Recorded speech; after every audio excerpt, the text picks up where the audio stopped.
네, 안녕하세요. 오늘 저희 MOF 스터디 그룹 6번째 발표 시작하겠습니다. 저는 박서희라고 하고요. 아이오와에서 박사 3년차 공부하고 있습니다. 오늘 주제는요. 어, 제목은 Repeated Measured Multi-Level Rush Model with Application to the Self-Reported Criminal Behavior인데 간단하게 생각하면 저희 라시 IRT 모델이랑 멀티레벨 랜덤 이펙티드 모델, 그러니까 HLM이랑 그다음 리피티드 메저까지 이렇게 세 개를 합친 거예요. 그래서 간단하게 백그라운드는 많이 설명돼 있었는데 저는 좀 짧게 준비를 했거든요. 그래서 이제 리피티드 메저를 하게 되면 메저를 하는 그 도구가 인베런스 돼야 되니까 그거는 IRT에서도 똑같은 방식이 적용되니까 그대로 사용할 수 있고요. 그 다음에 대부분 롱디튜디널 데이터 보면 컨티뉴어스나 아니면 노멀 옵션을 따르는데 IRT는 굳이 그러지 않아도 되니까 롱디튜디널 IRT를 이제 사용하려고 하는 거예요. 그래서 지금 이 아티클에서 보면 모델이 5개가 나오거든요. 근데 그 중에 저는 간단하게 3개만 언급하고 갈게요. 일단 기본이 IRT 모델이 라시 모델을 쓰고 있어서 라시 모델을 갖고 왔는데요. 지금 보통 저희가 IRT 모델에서 세타라고 하는 게 여기서는 파이라고 나와 있고요. 그 다음에 difficulty 레벨로 되어 있는 게 여기서는 싸이라고 나와 있어요. 그리고 에타 MJ가 오드 값이고요. 그래서 에타 MJ는 파이 J 마이너스 싸이 M. 그래서 그 파이 J가 J번째 사람이 M번째 아이템을 이렇게 맞출 확률이 혹은 yes라고 할 확률이 expected eta mj divide by 1 플러스 expected eta mj 이렇게 되는 거예요. 그리고 이 라시 모델을 멀티 레벨 모델로 가져갈 수 있거든요. 지금 아티클에서는 2레벨이라고 했는데 저는 이제 바로 3레벨로 넘어갈게요. 시간이 없으니까. 그래서 3레벨로 보시면요. 첫 번째 그 에타 IJK는 앞에서 말한 에타랑 똑같고요. 여기서 I가 아이템이라고 생각하시면 되고요. J가 사람, 그 다음에 K가 그 사람이 속해 있는 네이버후드라고 생각하시면 돼요. 그랬을 때 여기 파이가 나오는 게 그 사람의 특성이고요. 요 뒤에 부분 알파랑 A 요 관련된 요 부분이 아이템에 관련된 거라고 생각하시면 돼요. 그리고 여기 알파 요 MJK가 그 아이템의 difficulty라고 생각하시면 되고요. 그 다음에 여기 A, MIJK가 그 아이템에 해당되면 1, 해당 안 되면 0. 그 다음에 아이템 개수가 총 라지 M개거든요. 근데 라지 M개에서 1을 뺀 이유가 다 더해서 이제 1 나오게끔 하려고 그렇게 맞춰놓은 거예요. 그 다음에 이제 세컨 레벨 가시면요.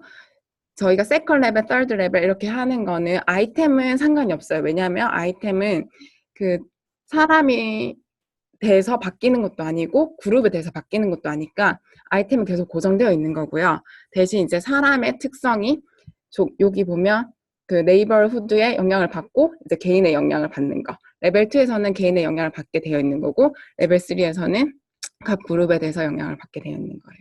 그다음에 여기 U0JK나 B0K 같은 경우는 랜덤 이펙트인데 지금 제가 여기 공간이 부족해서 안 적었는데 얘는 노말을 따르고 미는 제로고 그 다음에 각각 베리언스는 어떤 컨시스턴트로 나올 거예요. 저희가 추정해야 되는 값이죠. 그 다음에 지금 방금 전에 말씀드렸던 멀티레벨 모델을 리피티드 메저를 하나 더 추가한 거예요. 여기서 인덱스가 하나 더 늘었는데 그게 t고요. t는 시간이라고 보시면 되고요. 지금 여기 파이 0jk부터 파이 p0jk 요 텀까지가 이 사람이 그 시험을 계속 리피티드 하는 시간에 따라서 어떻게 변하는지 나타되어 있는 거고요. 그 다음에 요 뒤에 있는 게 그 아이템에 관련된 부분이에요. 여기 앞에 보시면 폴리노미얼처럼 생겼잖아요. 그래서 요 부분으로 인해서 저희가 롱디튜디널 데이터를 추정할 수 있는 거고 어떻게 변화가 이루어지는지 알 수 있는 부분이에요. 그러면 요 사람에 대한 요 부분은 그러니까 파이에 대한 요 사람에 대한 부분은 그 사람의 각각의 특성에 영향을 받을 거잖아요. 그래서 거기에 대한 레벨 2가 들어있는 거고요. 그다음에 이 레벨 2에 있는 베타 PK는 또 그 사람이 소속되어 있는 네이버후드의 영향을 받을 거기 때문에 레벨 3까지 이렇게 나와 있는 거예요. 그리고 이때도 마찬가지로 알파 값은 변함이 없어요. 사람에 대해서나 아니면 네이버후드에 대해서는. 자, 그러면 여기 있던 그 모델을 이제 설명을 여기서는 이그젬플 가지고 하는데요. 여기 데이터는 시카고에서 343 네이버후드 클러스터를 사용했고요. 그 중에서 이제 어떤 애들만 가능하냐면 그 집안에 애가 9살이거나 12살이거나 15살이거나 18살이거나 그리고 요 애들을 2번 측정합니다. 2번 측정하는데 그 측정 기간이 2년 정도 그 텀을 두고 2번 측정하고요. 그 측정했던 이 사람들이 했던 기간은 1994년부터 1999년까지 이렇게 했어요. 그리고 메절 툴은 제가 여기 안 적었는데 메절 툴 같은 경우에는 얘네들이 얼마나 그 크리미널 했냐, 폭력성이 강했냐 그거에 대한 거를 8문항을 했습니다. 그리고 각각 이제 코베리엇을 여기서 조사를 할 때 같이 했는데 레벨 2 그러니까 그 개인에 대해서는 SES 그 다음에 ethnicity 그래서 원래는 얘네가 나누기를 히스패닉 그 다음에 아프리칸 아메리칸 그 다음에 화이트랑 아더랑 같이 묶었어요. 이게 세 개의 세 개의 카테고리니까 2개의 더미만 있는 거고요. 그 다음에 젠더 해서 메일, 피메일이고 피메일이 1로 갖다 놓고 그 메일이 이제 레퍼런스로 들어가는 거고 그 다음에 그 요 2년 기간이라고 했지만 정확하게 2년은 아닐 거니까 그리고 어떤 애들은 9살이었을 거고 어떤 애들은 처음 시작할 때 15살이었을 거고 이렇게 되니까 그때에 2개의 나이에 그 민 에이지에다가 16을 뺀 거를 얘네가 또 코베리어스 넣었는데 16이라 한 거는 그때 이전에 이제 연구 결과에 보면 16살이 되면 애들이 크리미널이 조금 이렇게 상황이 바뀐대요. 혹은 아니면 16살에 제일 피크를 친다고 이렇게 이전 연구에 되어 있었나 봐요. 그래서 이거를 이렇게 갖다 넣은 거고요. 그다음에 레벨 3에 대한 거는 코비렛이 하나만 있어요. 그건 어떻게 되냐면 각 네이버후드에 뭐 얘네가 파버티 비율이라던가 아니면 뭐 unemployed 비율이라던가 그래서 한 5가지 종류를 가지고 인덱스를 하나 만들어서 넣었어요. 그게 그 concentrated disadvantage라는 코베리엇이에요. 그래서 얘네가 이제 이 데이터를 걷어가지고 모델을 갖다 놓기 전에 이 어썸션이 맞나 안 맞나 이런 거를 몇 개 이렇게 맞춰봤어요. 그래서 첫 번째는 얘가 라시 모델이 맞나 안 맞나 이렇게 했는데 라시 모델이랑 2PL 모델을 비교했거든요. 이 비교한 방법은 어떻게 했냐면 각각 데이터를 가지고 이제 한 번은 라시 모델로 돌리고 한 번은 2PL로 돌렸어요. 그래서 돌려가지고 바이올로그 MG로 돌렸어요. 그래서 돌려서 이제 BIC가 큰 값을 찾았더라고요. 제가 배우기로는 BIC가 작은 값이 좋다고 배웠는데 이 논문에서는 큰 값으로 해서 라시 모델이 더 좋다 이렇게 갖다 적었어요. 그 다음에 이제 2번째는 얘네가 로컬 인디펜던스가 제대로 성립하는지 확인을 했는데요. 그건 어떻게 했냐면 각 문항이 그 yes, no 이렇게 되니까 0, 1 데이터잖아요. 그래서 얘가 하나당 버널리 트라이얼로 본 거예요. 버널리 트라이얼이 인디펜던트 해서 다 더하면 걔가 결국에 바이노미얼이 되잖아요. 그래서 그 얘네가 expected 된 바이노미얼 베리언스랑 이제 학생들이 실제로 친 데이터에서 나온 그 베리언스를 이렇게 비교를 해가지고 걔네 둘이 맞으면 이 어썸션이 맞다라고 하는 건데 실제로 이제 해보니까 expected 된 것보다 학생들의 베리언스가 좀 낮아가지고 이 라시 모델에서 조금 모디파이드를 했다고 하는데 그 뒤에는 정확하게 명확하게 나와 있지 않아서 어떻게 모디파이를 하는지는 저도 잘 모르겠어요. 그 다음에 세 번째는 얘가 measurement invariance였는데요. 그거는 첫 번째 이 툴을 썼을 때 아이템 difficulty 그러면 여기서는 폭력성이 되거든요. 그 문항의 그 심각성 애들의 크라임의 심각성이 되는데 그게 얼마나 그러니까 다른지 첫 번째 쟀을 때랑 두 번째 쟀을 때랑 다른지 근데 제가 여기서도 좀 문제가 된다고 생각했던 게 그러니까 이 논문에서는 이 북챕터에서는 첫 번째 캘러브레이션하고 두 번째 캘러브레이션을 완전히 세퍼레이트하게 했어요. 그런 다음에 이거를 링킹을 하지 않았거든요. 근데 제가 생각했을 때 링킹을 하지 않을 경우에는 요 첫 번째랑 두 번째랑 완전히 랜덤 그룹이어야 되거든요. 근데 지금 이 경우 같은 경우에는 첫 번째랑 두 번째랑 했는데 애들이 똑같잖아요. 애들이 똑같고 애들이 얘가 2년이 지났을 거란 말이에요.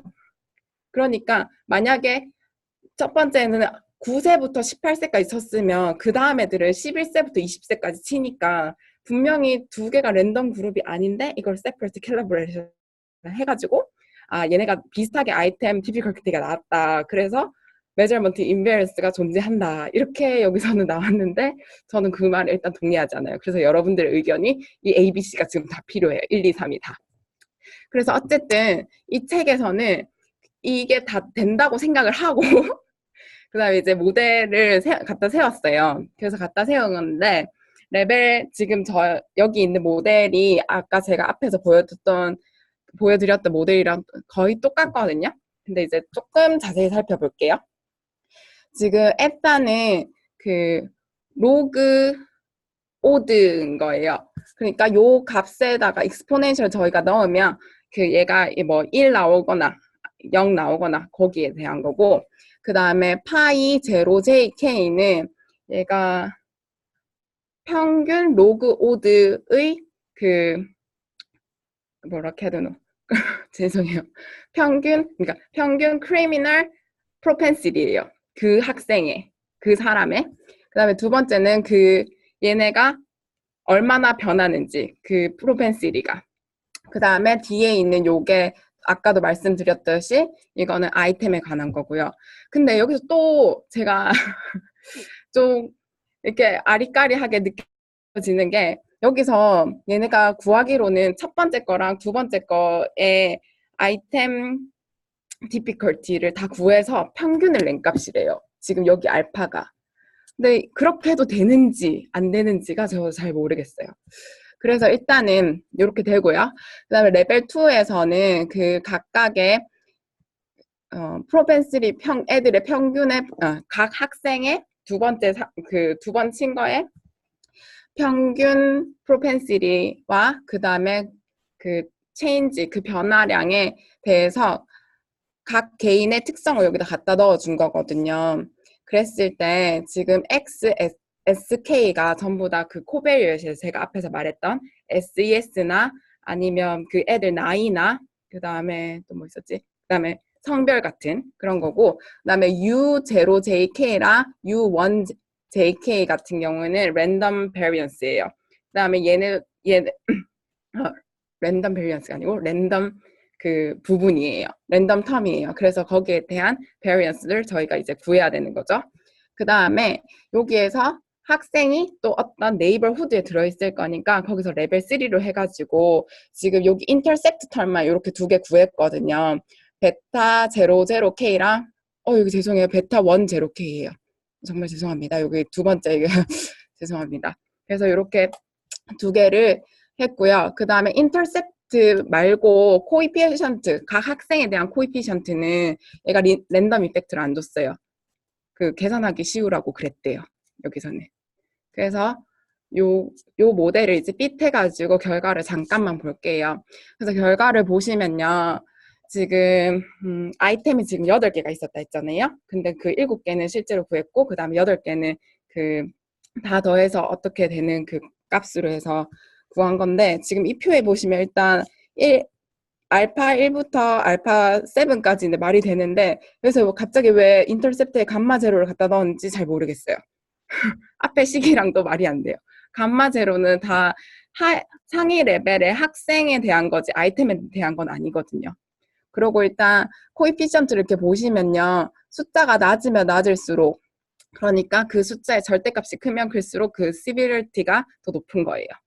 일반적으로 저희가 숫자가 높으면 difficulty나 아니면 여기서 말하는 거는 크리미널 정도가 더 강도가 센 건데 지금 저희 모델에서는 지금 여기 보시면 그 아이템 정보가 다 더하기로 연결돼 있어가지고 얘는 부호가 바뀐 거예요.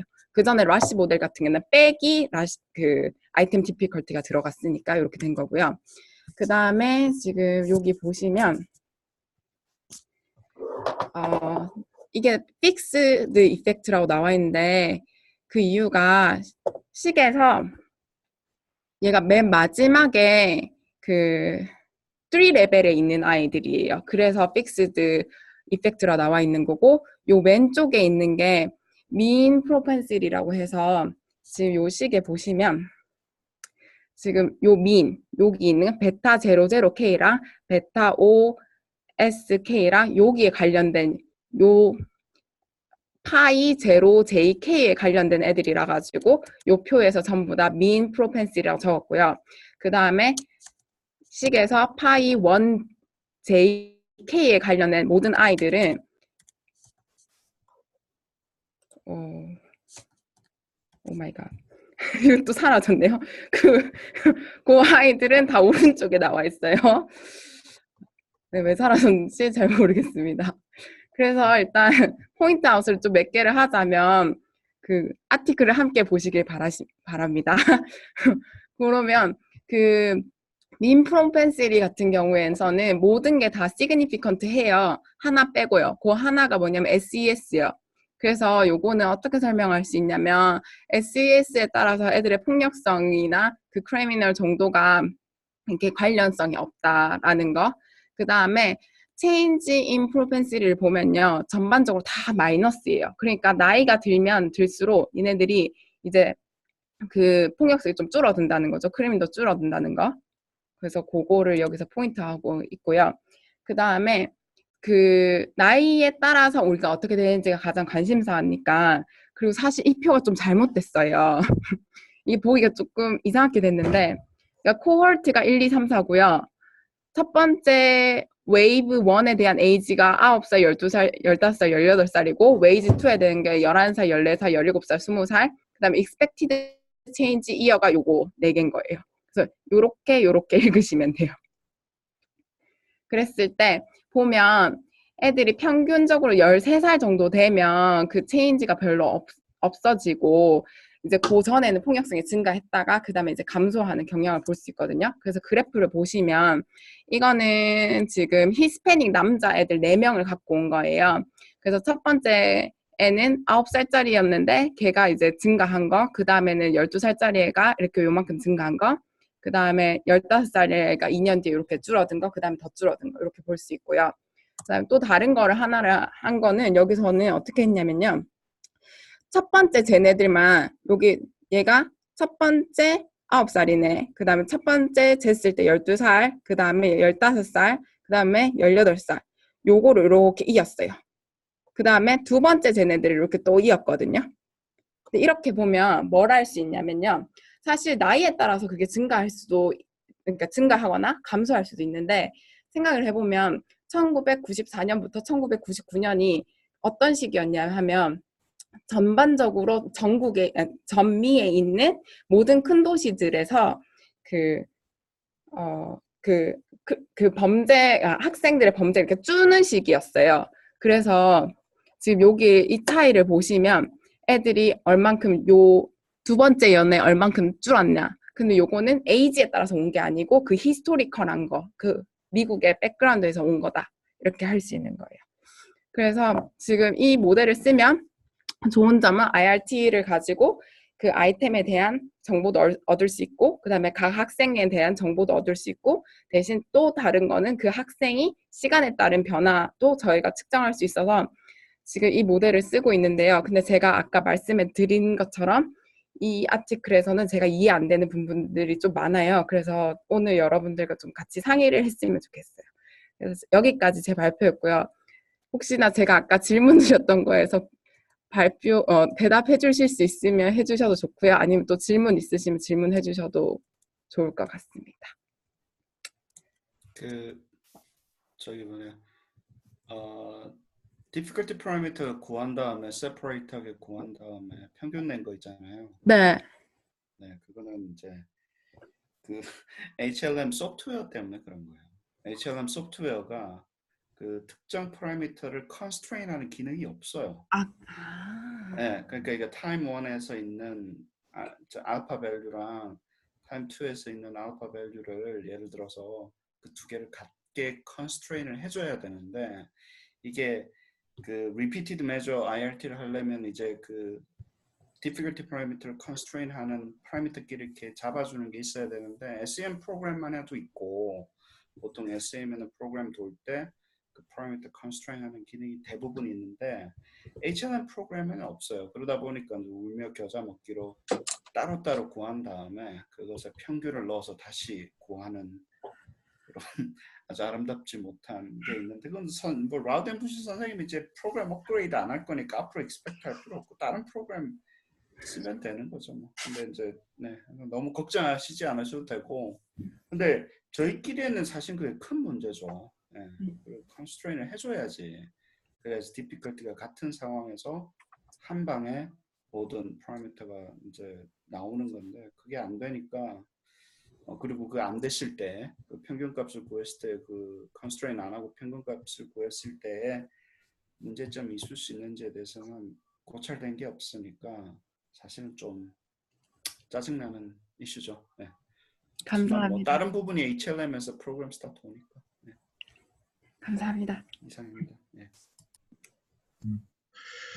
뭐 거기서 하나 더 붙이자면은 HLM 같은 경우에 우리가 막 돌릴 때 그 레벨이 달라질 때 보통 aggregated variable을 많이 써요. 그래가지고 우리가 데이터를 갖다가 인풋하기 전에 만약에 레벨 2에서 필요한 부분 그런 부분을 갖다가 aggregate해서 쓰는 부분이 있기 때문에 그 부분하고 또 연관되지 않나 싶기도 해요. 네. 감사합니다. 혹시 또 질문 있으신 분 있으신가요? 그 BIC 같은 경우는 맞아요. 네. 이게 왜 마이너스 값이 나온 것 같은데 네, 맞아요. 그래서 여기 뭐라고 적혀 있냐면 무슨 맥스 BIC가 베스트라고 이렇게 돼 있지 않았어요? 네, 근데 제가 배운 거랑도 다른 것 같아요. 네거티브여도 그냥 네. 작용이 좋다고 그렇게 배웠던 것 같은데 제 기억이 잘못됐을 수도 있어요. 그러니까 이게 그 원 파라미터 모델 같은 경우에는 마이너스 3214하고 투 파라미터 같은 경우는 마이너스 3244로 되어 있거든요. 네. 그리고 여기 뭐라고 적어 놓았냐면 또 이제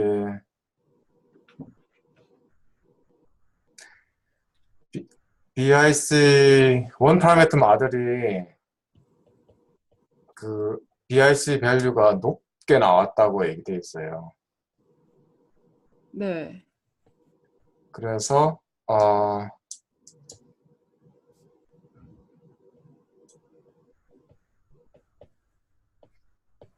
error BIC라고 되어 있는데 왜냐면 높게 나오면 스몰러하게 나오면 무조건 좋은 건데 그리고 저도 그렇게 알고 하나 있는데 말씀드려도 될까요? 네. IRT에서 지금 비교한 게 그 라시 모델이랑 2PL 모델에서 모델 셀렉션 하는 건데 네. 그 라시 모델 같은 경우에는 2PL 모델에 네스티드 된 거였기 때문에 네. 그 BIC나 ARC 같은 그 non nested 모델일 경우에 비교하는 모델 인덱스 말고요.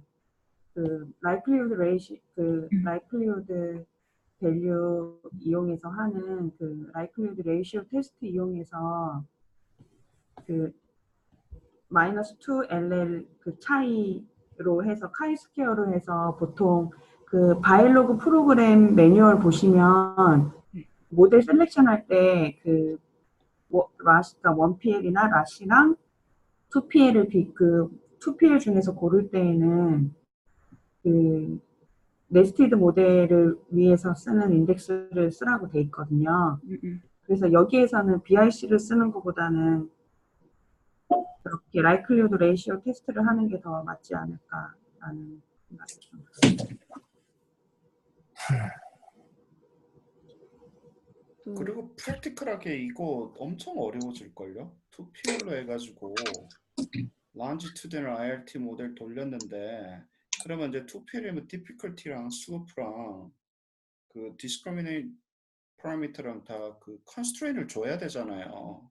measurement invariance 하려면 그렇잖아요. 그거 지금 이거 difficulty parameter 하나만 있어도 지금 constraint이 안 돼가지고 평균값 구해가지고 뭐 집어넣고 하는데 그거는 완전히 너무 지저분해지죠. 그러니까 억지로 뭐 물며 겨자 먹기로 라시 모델 할 수밖에 없어요. 그리고 repeated measure IRT, growth modeling IRT 하는 거를 1PL 말고 2PL 한 걸 본 적이 없어요. 제가. 다 라시 모델로 해서 하고 한 것만 본 것 같아요. 느낌에. 왜냐면 그거 constraint 하기가 쉽지가 않잖아요. constraint 하는 게 맞는지 안 맞는지 뭐 이런 assumption도 해야 되고. 아무튼 그건 제 의견입니다. 그리고 또 하나 그 아이템 인베리언스 테스트 할 때 그냥 모델을 웨이브 1, 웨이브 2 이렇게 따로 계산해가지고 그냥 값을 그냥 보고하면서 대충 이제 아이볼 체킹했을 때 비슷하니까 괜찮다 이렇게 했었잖아요. 네. 근데 그 서희 씨가 말씀하신 대로 이거 같은 경우에는 오히려 이퀘이팅을 해가지고 그냥 미네 시그마나 이렇게 심플한 방법을 써도 되는 것 같고요. 이퀘이팅을 해가지고 이제 웨이브 2의 스케일을 웨이브 1으로 갖다 놓은 다음에 그 값을 비교하는 게 더 메이크 센스 할 것 같아요. 네, 감사합니다.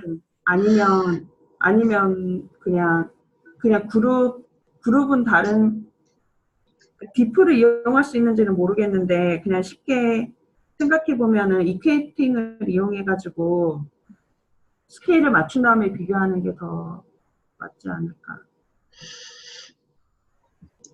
감사합니다. 제가 메저먼트에 관해서 뭐 정확하게 많이 몰라서 정확한 정보가 안 될 수는 있지만은 여기서 지금 아까 우리 최 교수가 지적했던 것처럼 이게 파라미터가 많아가지고 어려운 점이 많지만 기본적으로 메저먼트 인베리언스를 여기서 할 때 그 널 하이포테시스가 인베리언트 하다라고 하는 거기 때문에 아마 컨스트레인을 다 시키고 그 다음에 컨스트레인 시키지 않은 것과 비교해서 아마 나오는 것일 거예요. 그러면은 기본적으로 likelihood ratio 테스트를 갖다가 쓰는 건데 저는 그게 이제 그 vertical scaling하고 직접적으로 연관이 되냐 안 되냐 그거에 대해서는 조금 의문이 있지만은 기본적으로는 그렇게 테스트하지 않을까 생각되거든요. 그래서 아까 우리 이전에 마드리아 포춘 넘버 5에서도 나왔던 것처럼 그 diff 이야기를 할 때도 기본적으로 컨스트레인트 된 거와 컨스트레인트 되지 않은 거의 간단한 비교를 통해서 이런 diff나 그런 걸 이야기하지 않나 그런 생각이 들어요. 만약에 메저먼트 쪽에서 아이템 레벨까지 간다면은 여러 가지 다른 조건들이나 다른 이야기들이 전개될 수 있겠지만은 여기서는 전체적으로 어떤 셋 자체가 diff나 그런 것이 발생을 한다 안 한다 어떤 기준인 것이지 어떤 아이템 자체가 diff가 있다 안 있다의 그것보다는 조금 먼 개념이 아닐까 그런 생각도 좀 들어요.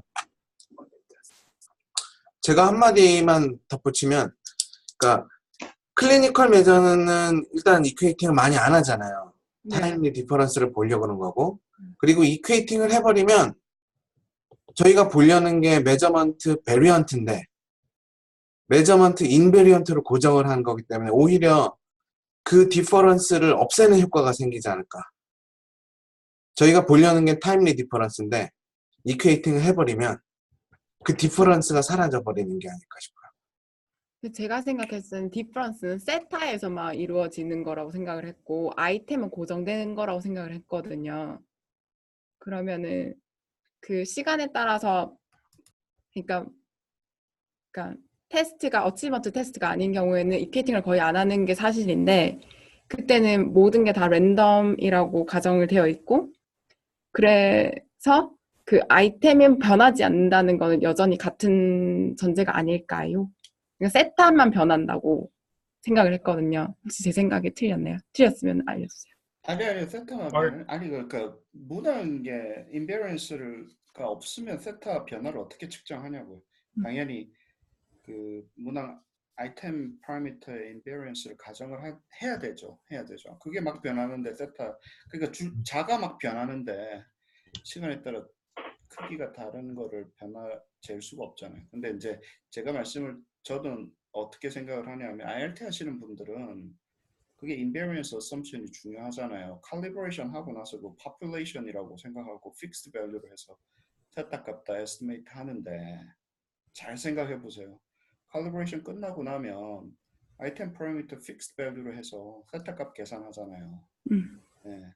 그런 관점인데 이 여기 같은 경우는 이렇게 한꺼번에 넣어놓으면 모델링하는 저는 괜찮아요. 저는 괜찮은데 그러니까 시간에 따라 invariance 하는 그런 assumption들이 IRT 하시는 분들은 어떻게 다가오는지도 모르겠고 근데 이제 예를 들어서 그렇게 한번 해보죠. 다 equating을 다 했어요. 따로 다 해가지고 equating을 일단 아이템 파라미터 먼저 equating을 다 끝내요. 예를 들어서 그래서 세타는 놔두고 일단 아이템 파라미터만 다 equating을 다 한 다음에 그걸 들고 와요. 들고 와서 이제 학생의 능력치가 어떻게 증가했는지만 재는 거예요. 그때는 아이템 파라미터는 다 픽스드로 집어넣고 재는데 근데 이제 그 이퀘이팅한 그러니까 그렇게 할 수는 있죠. 그런 모델이 있으면 저는 더 좋을 것 같아요. 바깥에서 다 이퀘이팅 다 끝내고 들고 와서 픽스드로 넣어서 학생의 능력치만 재는 모델로. 근데 여기서 이런 거는 한꺼번에 에스티메이트 하잖아요. 학생의 능력치랑 아이템 파라미터랑 에스티메이트 하고 컨스트레인트 안 돼 있는 상태에서 하니까 조금 힘들죠. 근데 멀티 레벨을 똑같은 관점에서 베이지안 프로그램 같은 조금 플렉서블한 프로그램을 쓸 수 있으니까 베이지안 프로그램 쓸 때는 그냥 똑같이 같은 한 개의 모델로 해서 처리가 가능합니다. 지금 HLM 상황이니까 HLM 소프트웨어 상황이니까 안 되는 것일 뿐이에요. 감사합니다. 더 코멘트 있으신가요?